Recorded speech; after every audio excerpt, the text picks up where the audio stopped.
하나님께서 오늘 아침 우리에게 주시는 말씀입니다. 마태복음 6장 9절에서 13절, 누가복음 11장 1절에서 4절입니다. 마태복음 6장 9절을 읽습니다. 그러므로 너희는 이렇게 기도하라. 하늘에 계신 우리 아버지여, 이름이 거룩히 여김을 받으시오며 나라가 임하시오며 뜻이 하늘에서 이루어진 것 같이 땅에서도 이루어지이다. 오늘 우리에게 일용할 양식을 주시옵고 우리가 우리에게 죄 지은 자를 사하여 준 것 같이 우리 죄를 사하여 주시옵고 우리를 시험에 들게 하지 마시옵고 다만 악에서 구하시옵소서. 나라와 권세와 영광이 아버지께 영원히 있사옵나이다. 아멘. 누가복음 11장 1절입니다. 예수께서 한 곳에서 기도하시고 마치심에 제자 중 하나가 여짜오되 주여, 요한이 자기 제자들에게 기도를 가르친 것과 같이 우리에게도 가르쳐 주옵소서. 예수께서 이르시되 너희는 기도할 때에 이렇게 하라. 아버지여, 이름이 거룩히 여김을 받으시오며 나라가 임하시오며 우리에게 날마다 일용할 양식을 주시옵고 우리가 우리에게 죄 지은 모든 사람을 용서하오니 우리 죄도 사하여 주시옵고 우리를 시험에 들게 하지 마시옵소서 하라.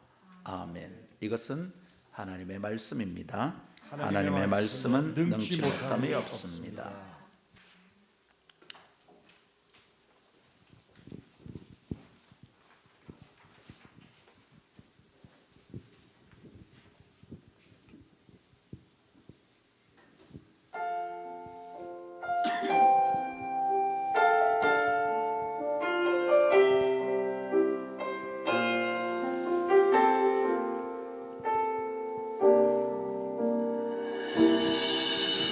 주 나의 모습 보네 상한 나의 맘 보시네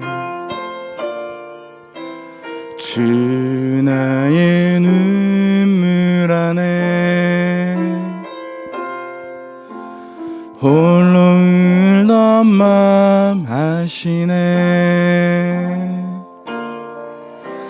주 나의 모습 보네 상한 나의 맘 보시네 주 나의 눈물 안에 홀로 울던 맘 아시네 세상 소망 다 사라져 가도 주의 사랑은 끝이 없으니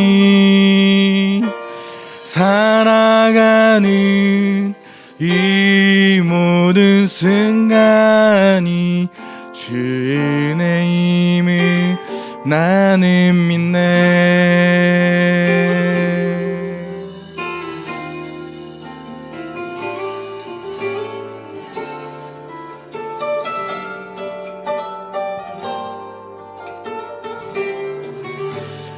주 사랑 내게 있네 주 사랑이 날 채우네 주 은혜 내게 있네 그 은혜로 날 세우네 세상 소망 다 사라져 가도 주의 사랑은 끝이 없으니 살아가는 이 모든 순간이 주 은혜임을 나는 믿네. 세상 소망 다 사라져 가도 주의 사랑은 끝이 없으니 살아가는 이 모든 순간이 주의 힘을 나는 믿네. 주의 힘을 나는 믿네.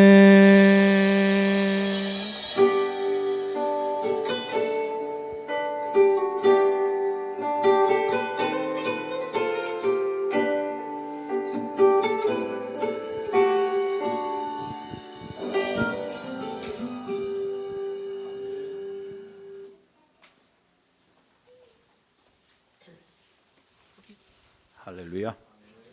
하나님 아버지, 다시 주님의 말씀 앞에 섭니다. 우리 시대에 설교는 널려 있고 설교를 접할 수 있는 채널은 다양하지만 하나님의 말씀이 있는지, 하나님의 말씀 앞에 떨며 엎드리고 순종하고자 하는 말씀의 사람들은 있는지, 그것으로 인하여 심령이 눌리고 그것으로 인하여 심히 고단한 날이 있음을 고백합니다. 아버지, 오늘 아침 저희는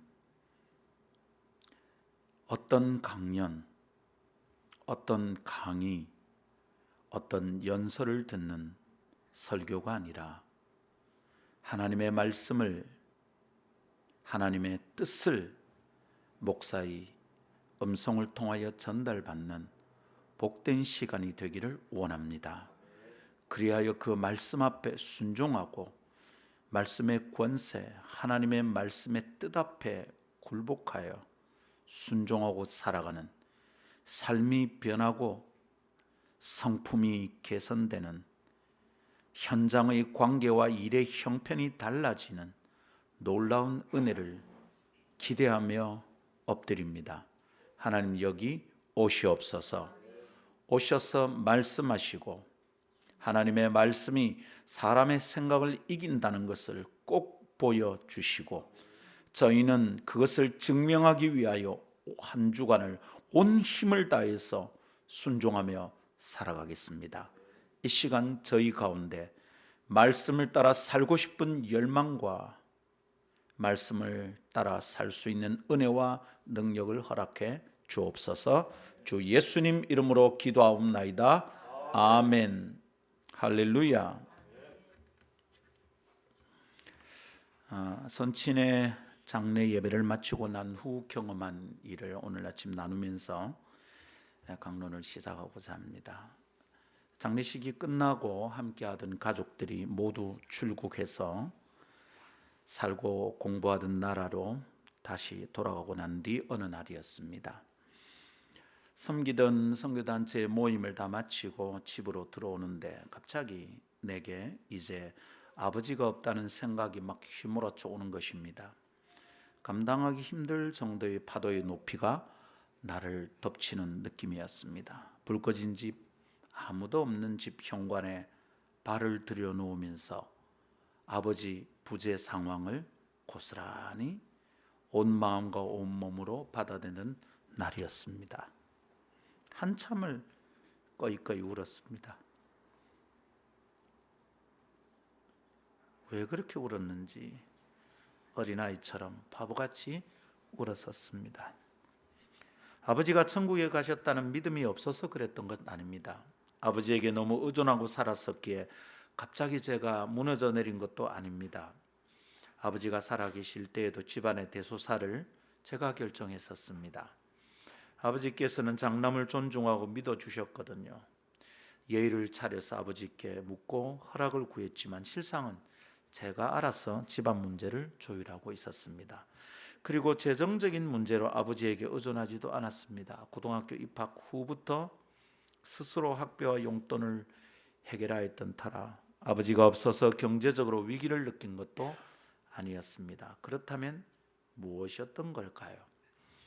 그날 저녁에 내 눈물과 울음은 무슨 뜻이었을까요?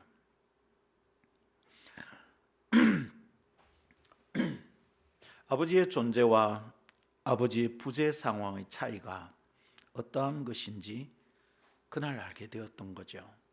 그날 저녁은 그래서 제 인생 역사의 일종의 사건이었습니다. 아버지가 없어도 되는 아들은 있을 수 없다는 것을 강하게 깨달았습니다. 아버지의 자리는 다른 것으로 대체될 수가 없고 다른 존재가 대신할 수 없었습니다. 아버지의 도움 없이 30년 넘도록 살았었습니다. 그러나 아버지가 있었습니다. 아버지가 있어야 했던 것입니다. 아버지는 가난하고 병든 몸이어서 제게 큰 도움이 되지 않았습니다. 그러나 아버지는 아버지셨고 아버지 자리는 중요했습니다. 아버지는 아들의 뿌리고 존재의 바탕이니까 그런 듯 했습니다. 존재의 근원과 현재 존재의 관계는 아주 중요한 끈으로 이어져 있다는 것을 그날 저녁 깨닫게 되었습니다.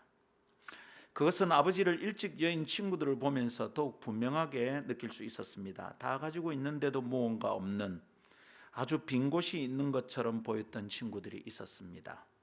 그 설명하기 쉽지 않은 외로움을 곁에서는 다르게 도와줄 수가 없었습니다. 아버지의 부재란 아들이든 딸이든 심각한 관계 실조, 영양 실조와 같은 개념으로의 관계 실조를 경험하게 만드는 것 같았습니다. 그런 의미에서 오늘 아침 이렇게 질문하며 시작합니다. 그대 아버님은 안녕하신가요? 당신의 아버지는 살아 계십니까? 예수님은 기도를 배우고 싶어서 요청하는 소원하는 제자들에게 기도의 들머리에 기도를 들으시는 분이 계심을 알려주셨습니다. 하늘에 계신 우리 아버지. 놀랍게도 기도를 들으시는 분이 아버지랍니다. 기도를 들으시는 하나님이 아버지랍니다. 이것이 얼마나 놀라운 사실인지 여러분 아시겠습니까? 오늘 아침 우리는 아주 놀랍고도 신비로운 깨달음을 한 가지 나누고자 합니다. 기도를 들으시는 분이 아버지 하나님이란 사실 말입니다. 인간관계를 건성건성하는 사람들, 사람을 깊이 만나지 않는 사람들, 사람을 그저 내 이익을 따라 만나는 사람들은 오늘 같은 말씀이 잘 들리지 않을 것 같아요. 그러나 사람과의 관계가 소중하고 만남을 깊이 가져가는 관계 안에서 마음이 어떻게 풀어지고 힘을 얻는지 알고 있는 사람들은 오늘 말씀이 다르게 들리리라 확신합니다. 여러분, 뻔한 얘기, 알고 있는 주기도문에 대한 얘기라고 생각하시면 우리는 헛고생을 하는 겁니다. 신비롭고 놀라운 관계를 깊이 묵상하고 은혜 받기를 원합니다. 세 가지 묵상을 풀어내면서 아버지에게 하는 기도를 가다듬기를 바랍니다. 세 가지 다 나누고 싶었는데 가만히 생각하니까 두 번째는 다음 주일에 하는 게 맞겠다 싶어서 오늘 두 가지만 나누도록 하겠습니다. 첫 번째, 기도를 들으시는 아버지가 계십니다. 두 번째, 기도는 하늘 아버지를 만나는 장입니다. 이것은 다음 주에 아마 셋째 대지로 나누어야 될 것 같아요. 준비하다가 제가 고민을 하는데 이 내용을 좀 더 잘 다루고 싶은 마음이 생겨서. 세 번째, 예수님 안에서 완전한 아버지를 만납니다. 이 두 가지 내용을 나누는 동안에 하나님의 은혜가 우리 가운데 임하고 성령님께서 우리 각 사람을 오셔서 만나주시고 마음을 터치해 주시기를 기대합니다. 첫 번째 따라합시다. 기도를 들으시는 아버지가 계십니다. 하늘에 계신 우리 아버지여 라고 우리가 기도를 시작할 때 그때 우리가 꼭 기억해야 되는 게 뭐냐? 내 기도를 들으시는 분이 계신데 그분이 아버지다. 내 기도를 들으시는 아버지가 계신다. 높고 위대하신 신이 있는 게 아니라 아버지가 계신다 라는 것을 딱 생각해야 되는 거죠. 이게 기도의 차원을 다르게 만드는 거죠. 기도를 가르쳐 주시는 우리 예수님께서 아주 새로운 개념을 아이고 여러분 죄송합니다.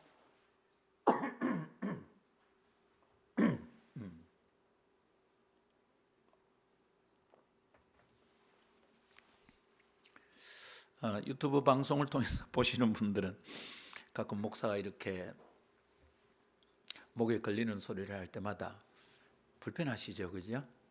또 이렇게 소리를 크게 해놨다 갑자기 깜깜깜하면 깜짝깜짝 놀라기도 하고 베스트 서비스가 아니어서 죄송합니다.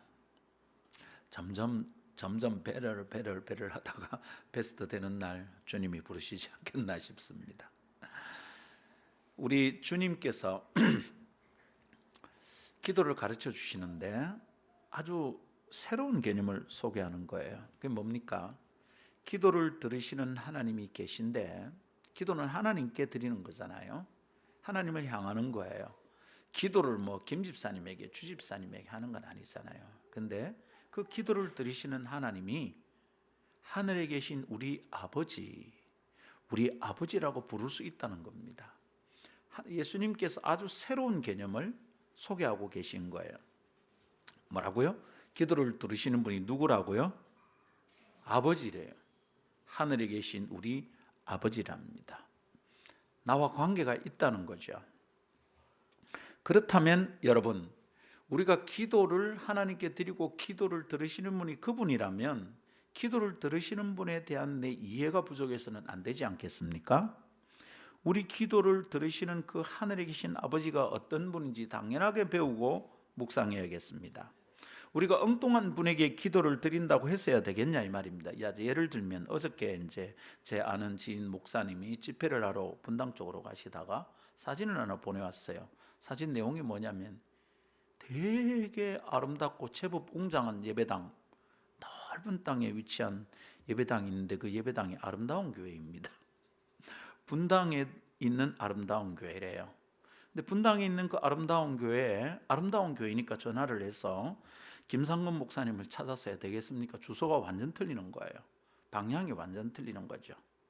그러면 안 되는 것처럼 우리가 기도를 드리면서 세상에 존재하는 모든 신을 다 불러 부처님, 알라요, 삼신할매요, 뒷산 도깨비요, 그렇게 아무렇게나 불러서는 안 될 일이지 않겠습니까? 기도를 한다면서 우리가 천사를 찾고 성인을 찾아서 기도해서 되겠냐 말입니다. 성 프란치스코요, 나의 기도를 도우소, 이래가 되겠냐고요. 우리가 기도를 하면서 마리아를 찾아서 거기다 대놓고 소원을 말한다고 될 일이 아닙니다. 그래서 우리는 우리의 기도를 들으시는 대상이 누구인지 잘 이해하고 그분 앞에 똑바로 기도해야 되겠습니다. 그렇지 않으면 우리의 기도가 이거 어디로 가는 걸까요? 어떤 분은 기도를 하는데 교인들이 들으라고 기도하는 거죠. 그 기도는 들으시는 분이 하나님이 아닌 거죠. 우리의 기도를 들으시는 대상이신 하늘에 계신 하나님, 하늘에 계신 우리 아버지를 잘 알고 그분을 똑바로 찾아야겠습니다. 자, 그래서 오늘은 우리 기도를 들으시는 하나님을 배우는 첫 시간입니다. 그 하나님이 우리 기도를 들으시는데 그분을 이해하고 배우는 첫 시간에 우리는 무엇으로 시작하면 좋겠습니까? 은선아, 스탑 하지 마. 무엇으로 시작할까요? 제 생각에는 아버지로부터 시작하는 것이 좋겠습니다. 하늘에 계신 우리 아버지여, 우리말 성경 번역으로는 뭐가 나옵니까? 하늘에 계신, 하늘이 먼저 나옵니다. 근데 원어 헬라어에는 파테르, 아버지가 먼저 나옵니다. 파테르 헤몬 호 엔 테이스 우라노이스, 이게 헬라 원문입니다. 파테르 헤몬 호 엔 토이스 우라노이스. 한번 따라해 볼까요? 제법 멋있게 이제 누군가에게 탁 얘기할 때 하늘에 계신 우리 아버지 원어가 먼저 하나 탁 이러면서 한마디 하는 거죠. 한번 따라합시다. 파테르 헤몬. 다시 파테르 헤몬 호 엔 토이스 우라노이스. 맨 먼저 나오는 말이 뭐냐? 파테르. 파테르는 아버지라는 뜻입니다. 파테르, 이게 제일 먼저 나온다. 그렇다면 우리도 자연스럽게 아버지로부터 이 배움을 시작해 보고 싶습니다. 아버지, 파테르, father, 아버지. 왠지 행복합니다. 아버지를 먼저 하나님께 보내드린 사람으로서는 아버지를 묵상하고 공부한다는 게 참 행복합니다. 자, 예수님은 기도 들으시는 하나님이 계시다는 것을 하늘에 계신 우리 아버지여 라는 이 호칭에서 잘 보여주셨다는 것을 지난 주일까지 두 번의 강론을 통해서 묵상했었습니다. 기억하시죠, 여러분? 그런데 그 기도 들으시는 하나님이 이제는 그분을 아버지라고 소개한다는 것에 좀 집중해 봅시다. 아버지라고 소개하는 예수님을 한번 보십시오. 이것은 그냥 요약해서 말하자고 먼저 말한다면 가히 혁명적이라고 말할 만합니다. 유대인들 입장에서 볼 때는 이 세상이 뒤집어지는 얘기예요. 유대인들의 입장에서는 예수님의 가르침에 분노를 느낄 정도였을 겁니다. 유대인들은 하나님을 아버지라고 부르지 않습니다. 유대인들이 하나님을 아버지라고 부르는 것은 일상적이지 않아요. 여러분, 성경 검색 프로그램을 가지고 있다면 거기에 신구약에 아버지라고 입력을 해보십시오. 신약에는 아버지라고, 하나님을 아버지라고 하는 게 엄청나게 많습니다. 근데 구약에는 뭐 기도의 아버지, 다윗의 아버지 이런 거는 많이 나오는데 하나님을 아버지라고 부르는 구절은 10개도 안 됩니다. 신약에는 엄청나게 많아요. 유대인들의 사상으로는 하나님을 아버지라고 부르는 게 평범하지 않아요. 이건 일상적이지 않아요. 누가 하나님 아버지, 하늘에 계신 우리 아버지요 그렇게 기도하면 기도하다가 눈을 떠서 그 사람을 쳐다볼 정도, 쟤 왜 저래? 이럴 정도예요. 그들은 하나님을 함부로 부르지 않았어요. 하나님을 입에 담는 것을 조심했어요. 오직 했으면 하나님의 이름이 야훼인데요, 야훼를 우리 지금 여호와라고 부르잖아요. 이게 잘못된 거예요. 야훼인데 이 야훼라는 발음을 잃어버릴 정도였어요. 하나님의 이름을 망령때 읽지 말라 몇 계명이죠? 3계명입니다. 이 3계명을 어기지 않으려고 하나님의 이름이 성경에 나올 때마다 야훼라고 나올 때마다 야훼라고 안 읽고 뭐라고 읽냐면 아도나이 이렇게 읽은 거예요. 아도나이는 아돈, 나이, 이가 붙으면 1인칭 소유격, 나의 주님이라고 읽었어요. 그러다 보니까 여러분, 야훼가 나오는 단어에 아도나이라고 읽으라고 모음표를 붙여놨는데 야훼라는 자음에다가 아도나이 모음을 붙이니까 그게 어떻게 되느냐면 여호와가 된 거예요. 여호와라는 발음은 틀린 거예요. 야훼가 맞아요. 이럴 정도니까 원래 발음을 잃어버릴 정도로 하나님의 이름을 함부로 입에 올리지 않고 하나님에 대해서 함부로 생각하지 않는 그 사람들, 발음을 잃어버릴 정도였단 말입니다. 그런데 그럴 정도라면 그 어미로우신 하나님, 위대하신 하나님, 만유의 주제이신 하나님, 이건 함부로 부를 수조차 없는데 그 하나님을 아버지라고 부른다? 그렇게 쉽지 않아요. 유대인에게 그건 또 다른 망령된 행위예요. 그런데 예수님이 지금 묻자고 있는 겁니까? 하늘에 계신 우리 아버지요 라고 부르시고 있는 중입니다.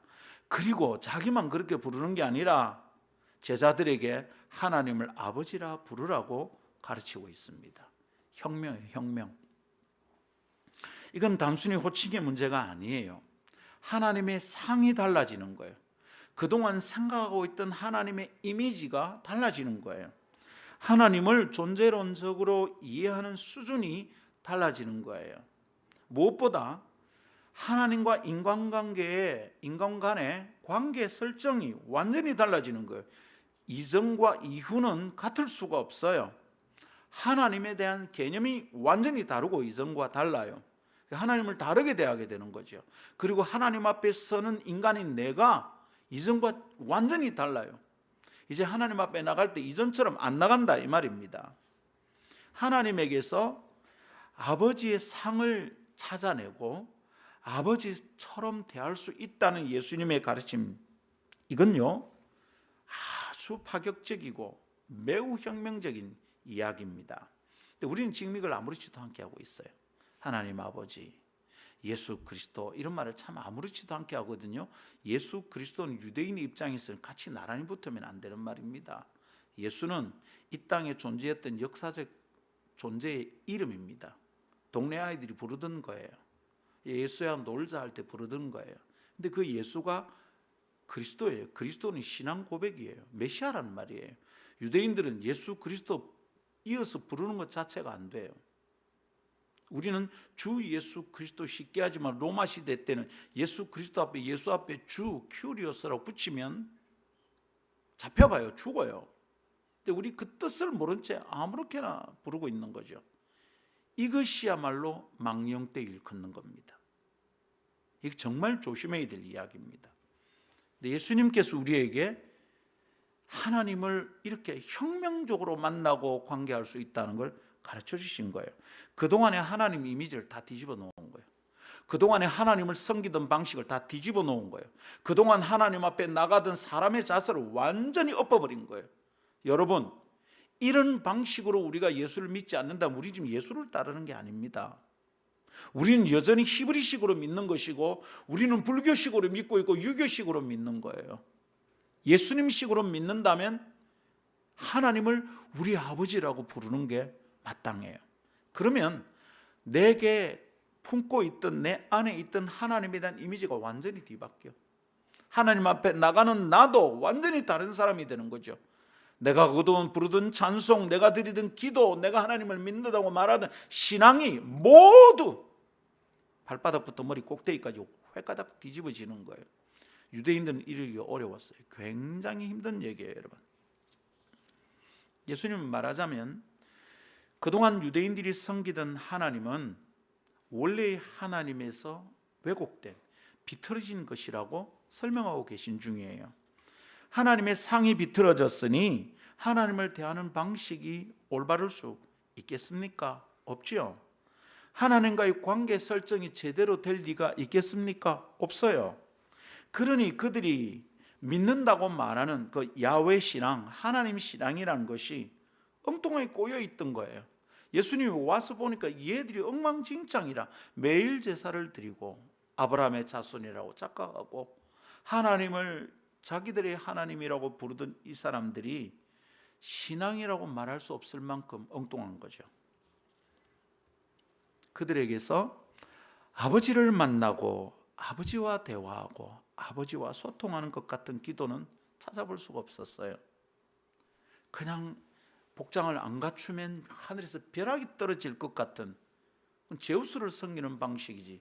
아시죠 여러분, 제우스가 번개라는 거? 오늘도 우리가 벌벌벌 떨면서 번개가 벼락이 치면 하나님이 벌 주는 것 같다 생각하면 그건 아버지를 섬기는 방식이 아니에요. 그건 제우스를 섬기는 방식이지.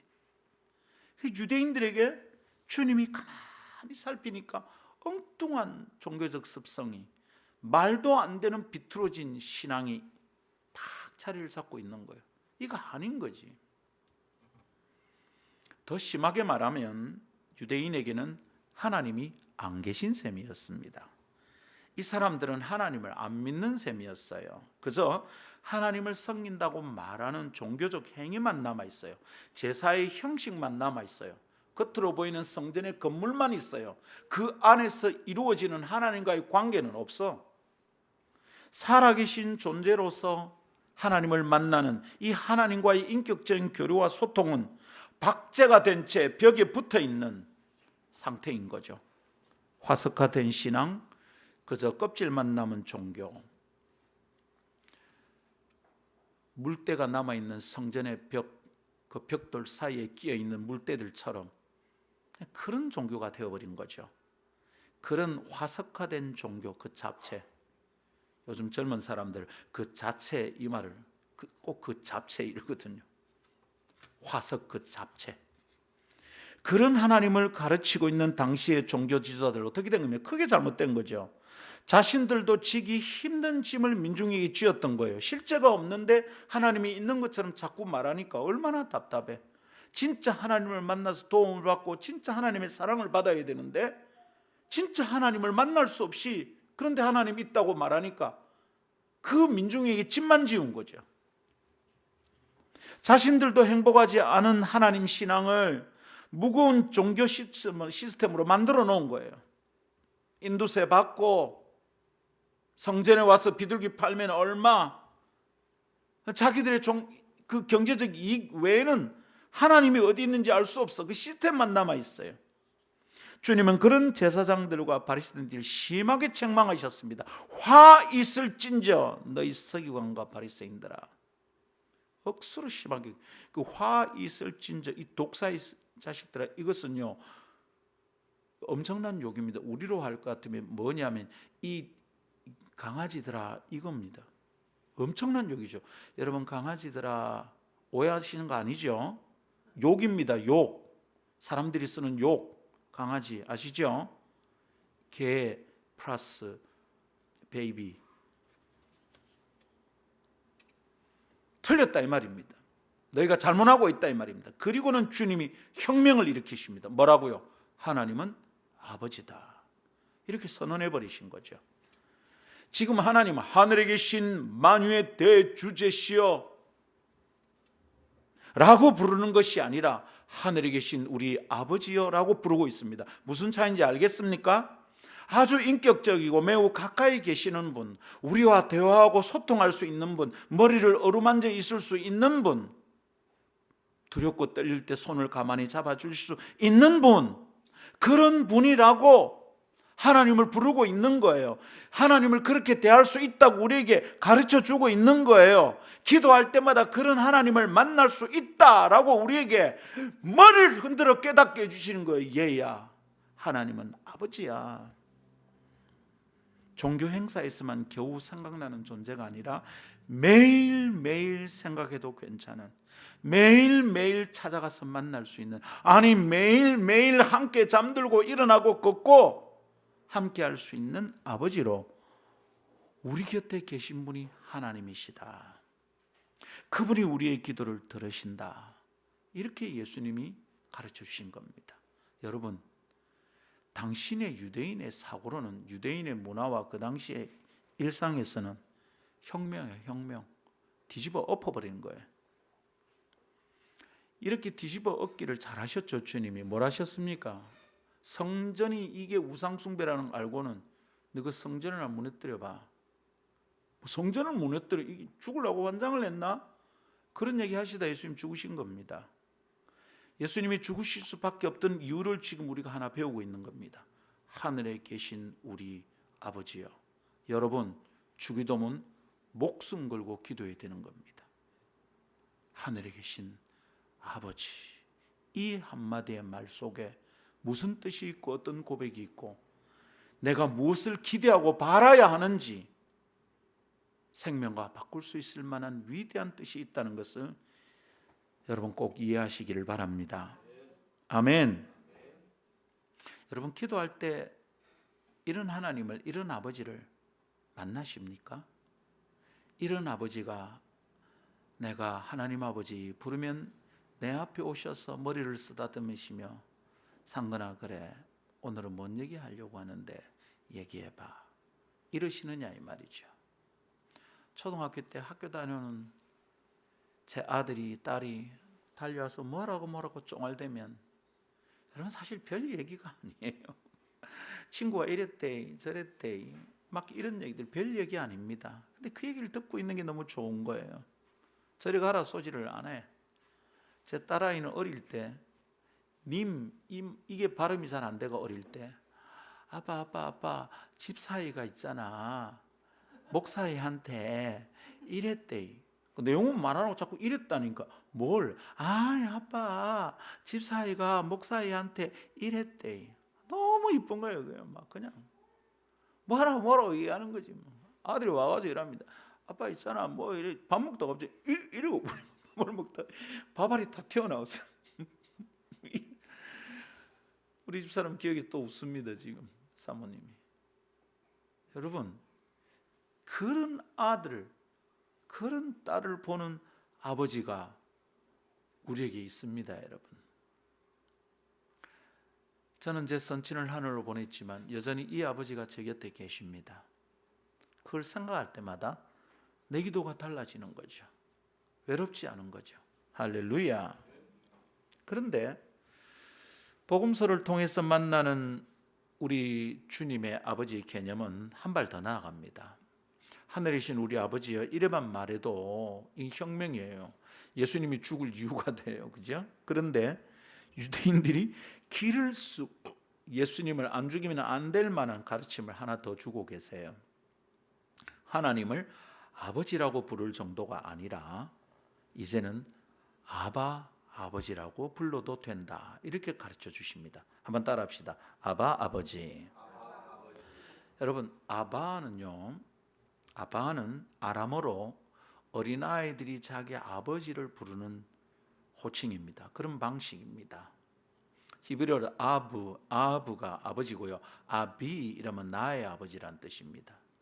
아람어로 아바 이러면 애들이 아빠를 부르는 방식이에요. 이걸 우리말로 옮긴다면 발음도 비슷하게 아빠가 됩니다. 글자 그대로 아빠입니다. 하나도 안 틀리게 아빠입니다. 그러니 예수님은 지금 하나님을 어떻게 부르라는 거예요? 하나님을 아빠라고 부를 수 있다고 가르쳐 주신 거죠. 아버지. 이전 개역 한글 성경에는 아버지라고 번역되어 있었는데 지금 개역 개성에는 아버지라고 딱 정확하게 번역되어 있습니다. 몇 주 전에 제가 김영관 집사님에게 기도 중에 아빠라고 불러도 됩니다 이랬더니 김 집사님 표정이 이래. 응? 대표 기도하면서도 아빠라고 불러도 됩니다. 응? 놀라셨죠? 그러면 오늘쯤에 그렇게 기도하실 줄 알았어 나는. 다음 주 기도 기대가 됩니다. 누구시죠? 다음 주 기도 몽골 손순성 선교사님 선교 기도입니다. 여러분, 하나님을 아빠라고 부를 수 있다고 가르친 예수님, 유대인들은 머리가 지금 흔들리는 거예요. 뭐라고 부르는 거예요 지금? 하나님을 아버지라고 부르는 것을 더 나아가서 뭐라고? 아빠라고 야단이 났습니다. 여러분 아시죠? 여러분, 우리 유교적 전통에서도 어떻습니까? 애가 철이 들었는데도 아빠라고 부르면 어떻게 됩니까? 혼이 납니다.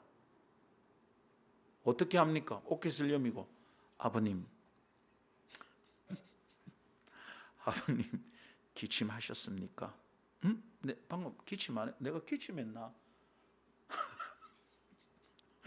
아침 그렇게 가르쳤어. 아버지라고 부르는 것도 막 야단 들었어요. 어릴 때. 아버님. 그러니까 하늘에 계신 우리 아버지, 이걸 유교식으로 하면 어찌해야 됩니까? 하늘에 계시는 하나님 아버님. 뭐 하는 거예요 지금? 근데 유대인들이 딱 그랬거든. 하늘에 계신 하나님 아버님, 이런 식이에요. 딱 유교식하고 너무 통해. 근데 예수님이 그 격식을 깨버리는 거예요. 하나님을 아빠라고 불러도 된다.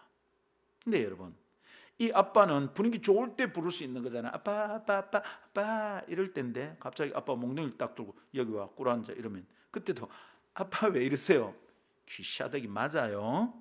그럴 때는 그러면 안 될 것 같잖아요. 근데 예수님이 하나님을 그렇게 부르십니다. 아빠, 아버지라고 부를 수 있다고 가르칠 뿐만 아니라 예수님이 스스로 그렇게 하나님을 부르고 계세요. 무엇보다 더 놀라운 것은 분위기 좋을 때 아빠 오늘 멋져 보여요? 오늘 수고하셨어요? 이럴 때 하는 말이 아니라 겟세마네 동산에서 마지막 밤 기도를 드릴 때 예수님이 하나님을 그렇게 부르십니다. 여기서 좀 많이 놀랐어요. 마가복음 14장 36절 이르시되 아빠 아버지여, 아버지께는 모든 것이 가능하오니 이 잔을 내게서 옮기시옵소서. 그러나 나의 원대로 마시옵고 아버지의 원대로 하옵소서. 이렇게 기도했습니다. 여러분, 이 순간은 어떤 순간이죠? 이 순간은 온 인류의 죄를 대신하여 치고 거룩하신 하나님 앞에 서 있는 죄인의 대표입니다. 지금 이 잔이 무슨 잔입니까? 죽음의 잔이잖아요. 십자가의 고통이잖아요. 이것을 앞둔 그 절박한 순간에 예수님이 하나님을 어떻게 부릅니까? 아빠라고 부르십니다. 말하자면 몽둥이를 들고 일로 와, 오늘 네 뭐 잘못했어? 이러고 있는 아버지 앞에서 아빠 이렇게 부르고 있다 이 말입니다. 종교의식을 실행하는 공식적인 호칭이 아닙니다, 여러분. 인류 구원의 대업을 완성하는 과정에서도 주님은 하나님을 아빠라고 부르시는 거예요. 그 모든 죄를 지고 죽어야 될 순간에도 예수님은 아빠, 아버지라고 부르고 있습니다. 정신 차려야 됩니다. 여러분, 우리는 하나님을 대하는 방식에서 답답한 하나님 개념이 깨어지게 만들고 있습니다. 무섭고 멀고 위압적인 존재가 가깝게 만날 수 있고 다정하고 자비로운 아버지가 됩니다, 여러분. 그래도 되는 것이고 그렇게 되는 게 하나님이 기뻐하시는 순간입니다. 참 신앙으로 가는 과정에서 정상적인 그리스도인이라면 이런 하나님을, 이런 아빠를 꼭 만나는 순간을 경험하게 됩니다. 아, 하나님, 내가 생각하는 것처럼 무섭고 떨리는 거룩하고 의미로운 분만이 아니구나라는 것을 어느 순간 딱 경험합니다. 이걸 경험하지 못한다면 지금 정상적인 과정을 겪고 있는 게 아닙니다, 여러분. 아, 하나님 훨씬 따사로운 분이구나. 하나님 훨씬 나를 개인적으로 만나 주실 수 있는 분이구나.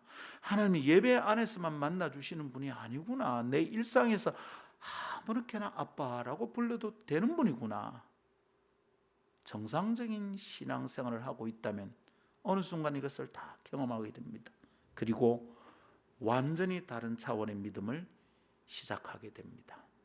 형식적 신으로 하나님을 대하는 게 아니라 인격적 교류와 소통이 이루어지는 아빠로 대하게 되는 참 믿음으로 나아가게 될 것입니다. 아름다운 교회 모든 성도들이 이 하나님을, 이런 아빠 하나님을 꼭 만나고 어색하지 않게 하나님을 아빠라고 부를 수 있는 믿음의 경지에 이르기를 바랍니다. 바울은 이러한 우리의 신앙의 참된 모습을 이렇게 설명합니다. 갈라디아서 4장 6절, 너희가 아들임으로, 우리의 신분을 정확하게 말해주는 거예요. 너희가 아들임으로 하나님이 그 아들의 영을 우리 마음 가운데 보내사 아빠, 아버지라 부르게 하셨느니라. 근데 이게 잘 안 된단 말이에요. 아빠라고 부르는 게 어색한 거예요. 근데 이걸 누가 부르게 하느냐 하면 아들의 영을 우리 가운데 보냈어. 이들이 아들의 영이 우리가 아빠라고 부르게 한다는 거예요. 아빠의 영 성령님. 성령 충만한 사람들은 이게 어색하지 않다는 거죠. 성령님께서 자꾸 우리를 거룩하신 하나님이라고 부르게 만드는 게 아니라 성령님이 우리 속에서 계속 소원을 일으키시는데 어떻게 하고 싶게 만드는 거예요? 자꾸 하나님을 아빠라고 부르고 싶게 만드는 거죠. 자꾸 하나님을 아빠로 만나게 되도록 그런 소원을 우리 가운데 자꾸 일으키는 거예요. 성령님이 우리 가운데 아들의 영이 왔으니 아들의 영이 하나님을 만날 때는 아빠죠, 여러분. 거룩하신 하나님, 이렇지 않는 거죠. 바울은 그리스도인은 하나님의 자녀래요. 하나님의 아들이, 이게 하나님의 아들이라 했지만 이것은 대표격이죠. 아들도 되고 딸도 됩니다. 그리고 하나님은 우리에게 아빠가 되신답니다. 하나님을 아빠로 부를 수 있다는 뜻이죠.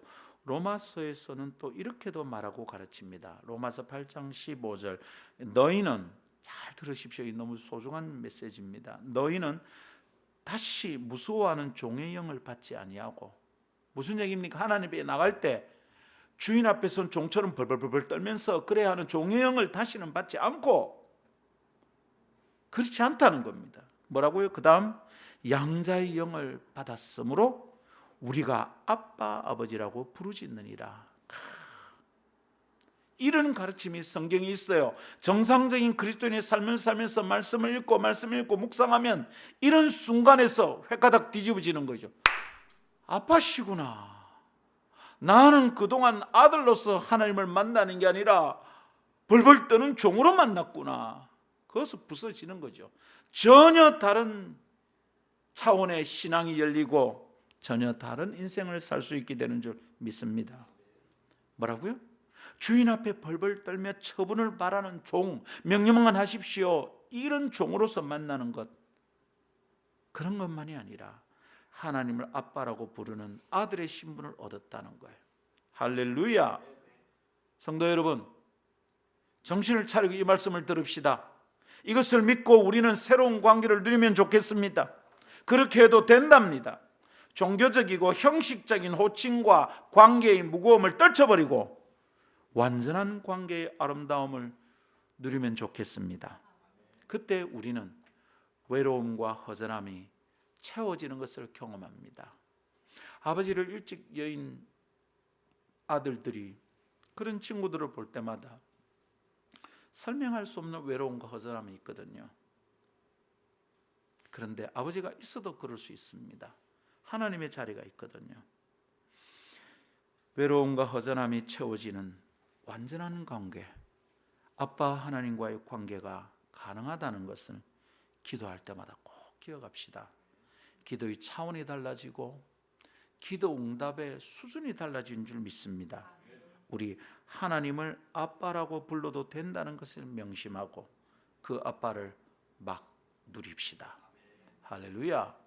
자, 준비하시고 제가 시작하면 어릴 때의 감성을 다 떠올려서 하나님을 아빠 하나님이라고 부르는 겁니다. 준비됐죠? 잠시 가다듬으시고 성령님이 오늘 우리 가운데서 그렇게 하도록 이끄실 겁니다. 이게 어색하면 아직 성령 충만하지 않은 거예요 지금. 자, 준비되셨죠? 오늘 우리가 이렇게 하면 하늘에서 하나님이 굉장히 기뻐하시리라 믿고 하면 됩니다. 자, 준비. 자, 어릴 때 내가 아빠한테 어떻게 했지? 어떻게 애교를 떨면 어떻게 했지? 자, 생각됐죠? 준비. 시작. 아빠 하나님, 아빠. 아이고 주여. 사실은 저는 어릴 때 아빠라고 잘 못했던 것 같아요. 우리 아버님이 너무 이렇게 다 이런 분이셨어. 우리 이 아빠를 누립시다. 기도를 들으시는 아버지가 계십니다. 하늘에 계신 우리 아버지여 라고 주님이 가르치실 때 이 가르침이라는 것을 꼭 기억하고 이번 한 주간 내내 기도가 깊어지고 달라지는 경험하기를 바랍니다. 그 다음 한번 따라 합시다. 예수님 안에서 완전한 아버지를 만납니다. 예. 두 번째 거는 다음 주에 세 번째 대지로 나누도록 하겠습니다. 예수님 안에서 완전한 아버지를 만납니다. 자, 생각해 봅시다. 우리가 하나님을 아버지라고 부를 수 있고 더더욱 아빠 아버지라고 부를 수 있다 들었습니다. 그런데 여러분 캥기지 않습니까? 내가 그래도 되나? 쉽지 않습니까? 이 땅에 있는 버러지 같은 인생이 하늘에 계신 분을 만날 수는 있나? 어떻게 하나님과 원수가 되고 버림받아 마땅한 자들이 감히 하나님을 아버지라고 부를 수 있을까? 그것도 하나님을 아빠라고 부를 수 있다는 말이라? 이게 어떻게 가능할까? 이 놀라운 일의 가능성은 예수님 안에 있습니다. 예수님을 통하여, 예수님 때문에, 예수님 안에서 가능한 일입니다. 예수님께서 이 땅에 계실 때 이런 가르침을 주신 적이 있습니다. 여러분 기억하시죠? 요한복음 14장 6절 예수께서 이르시되 내가 곧 길이요 진리요 생명이니 나로 말미암지 않고는 아버지께로 올 자가 없느니라. 올 자입니다. 잘 읽어야 됩니다. 아버지께로 울 자가 없느니라 이러면 안 돼. 아버지한테 가면 맨날 울게 되는 거 아니고 아버지께로 올 자가 없다 이럽니다. 자, 아버지께로 올 자가 없다 무슨 말이죠? 하나님께로 가는 길이 막혀 있어요. 하나님께로 가는 길에 담이 딱 젖어 있어. 그걸 극복할 수 못 넘어가. 아버지께로 올 자가 없어요. 그렇게 못했어요. 주님은 그동안 막혀있던 담이 우리에게 있었다고 말하고 있는 거죠. 길이 막혀 있었다고 말하는 거예요. 그런데 그렇게 막혀있던 길, 그 막혀있던 담을 열고 하나님께로 가는 길을 열어주셨어요. 누가요? 예수님이 그러셨어요. 나로 말미암지 않고는 아버지께로 올 자가 없느니라.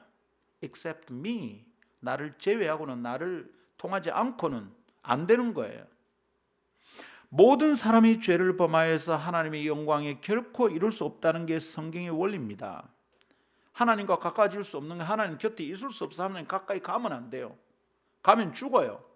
그분은 거룩한 빛이고 완전함이고 우리는 죄인이에요. 죄는 거룩한 빛을 만나는 순간 타서 없어져요. 녹아버려요. 사라져요. 먼지처럼 사라지는 거죠. 연기처럼 사라져요. 하나님 앞에 가야 되는데 못 가는 거죠. 가면 죽으니까. 죄의 삭은 사망이에요. 안 되잖아요. 의인은 하나도 없다. 어떻게 하나님 앞에 갑니까? 가는 게 위험해. 그런데 가까워질 수 없었던 그 하나님과의 거리와 관계를 가까이 이어주는 것이 십자가입니다. 그 영혼의 다리가 우리에게 있는 거예요. 그 예수님이 하신 일이잖아요. 그 영혼의 다리가 놓여서 멀고 멀기만 하던 하나님과의 거리를 건너가게 하시는 거죠. 하나님 곁으로 갈 수 있게 된 거예요. 여러분, 교회 다니는 사람들은 이 얘기를 너무 쉽게 들어가지고 이 진리를 너무 쉽게 믿어요. 여러분, 이게 절대 불가능한 일이었거든요. 근데 이걸 너무 쉽게 말해요. 하나님은 당신을 사랑하십니다. 여러분, 그게 얼마나 엄청난 일인 줄 압니까? 이걸 너무 쉽게 말을 해요. 쉬운 일이 아니에요. 예수님이 자신의 몸을 쪼개서 하는 일이에요. 예수님이 하신 이 놀라운 일로 인해서 우리는 언감생심, 꿈도 꿀 수 없던 기적을 경험하게 된 겁니다. 이 문제를 깊이 묵상해야 됩니다. 기가 막힌 일이 내게 일어났구나. 이걸 깨달을 때 우리가 진짜 찐 그리스도인이 되는 겁니다. 그렇지 않으면 우리는 그냥 종교인이에요. 예, 무슨 이런 설문조사나 인터넷에 할 때 뭘 내 직업을 이렇게 설명할 때 종교인이라는 칸에 체크하는 게 항상 마음에 걸려요. 종교인? 나는 생명 있는 살아있는 그리스도인인데 그런 항목을 만들면 안 되나 싶은 생각을 합니다. 우리 예수님이 열어놓으신 그 길로 가서 하나님을 만나고 우리는 그렇게 하나님의 아들이 되고 딸이 된 것입니다.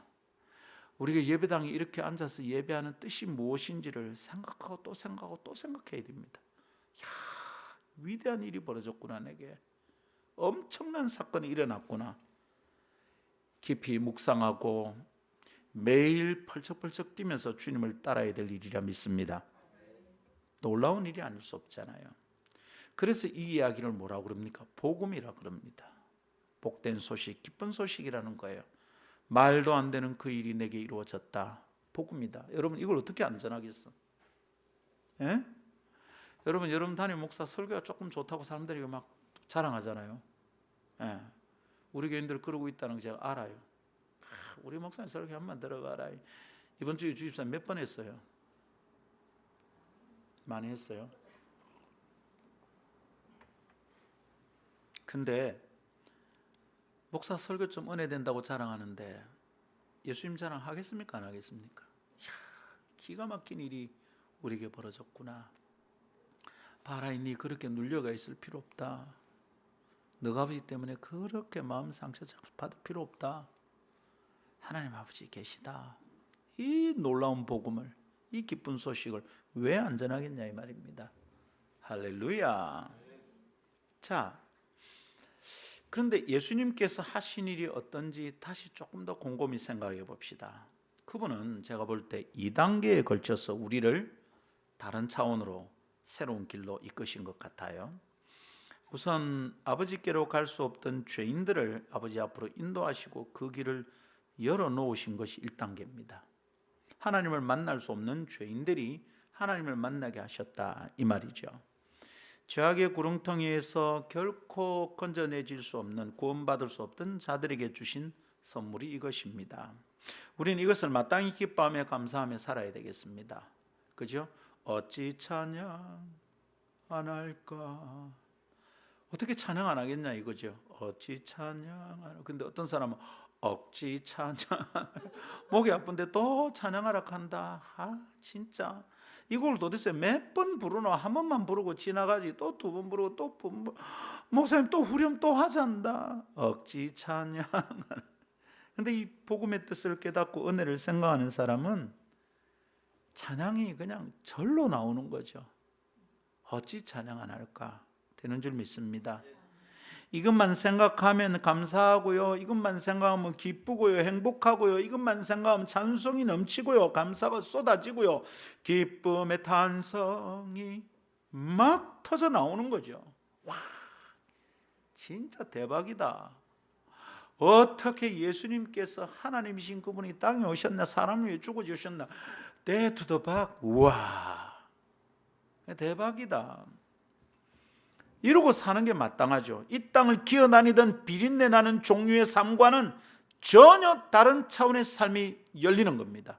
근데 이걸 놔두고 또 비린내 나는 인생들처럼 살라고 몸부림치는 게 이 땅의 그리스도인들입니다. 돈 좀 조금 더 벌려고, 집 조금 더 높이려고, 저 돈으로 할 수 있는 찬란하고 아름다운 일이 훨씬 많은데 저게 목을 메고 사는구나. 우리가 기가 막히는 거죠.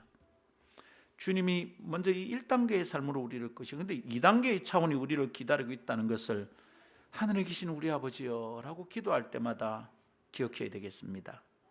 예수님께서는 하나님을 만날 수 없는 죄인의 자리에서 우리를 이끌어내어 하나님께 가까이 가게 하셨습니다. 놀라운 일이죠. 그런데 구원받아서 빚진 자들의 자리에 머물러 있을 사람들에게 다른 차원을 보여주셨어요.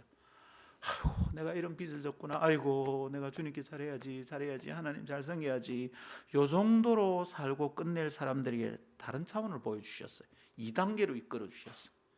위대하신 하나님, 하늘의 대주제시여, 내게 이런 사랑을 베푸셨으니 제가 갚으며 살겠습니다.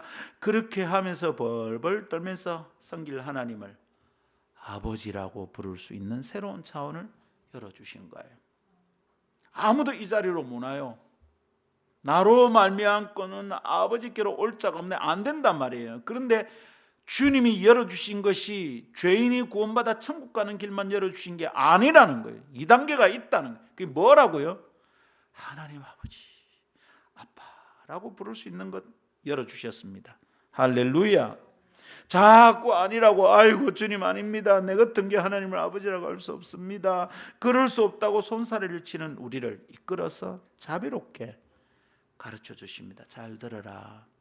하늘에 계신 우리 아버지여, 이렇게 기도할 수 있다 해야 오늘 주님의 음성 듣기를 원합니다.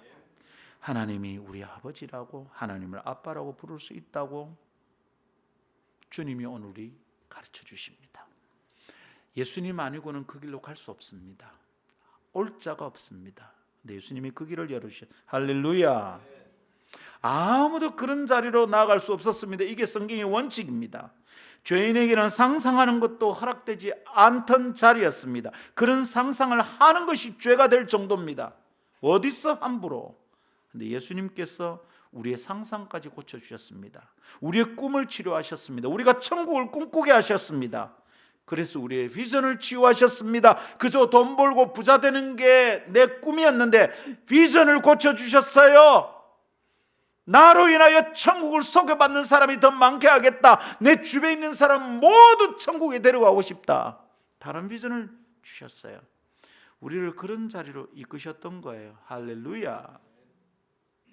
유대인들은 그렇게 살지 못했어요. 지금도 그렇게 살지 못해요. 여전히 이 사람들은 어떻게 되는 거죠?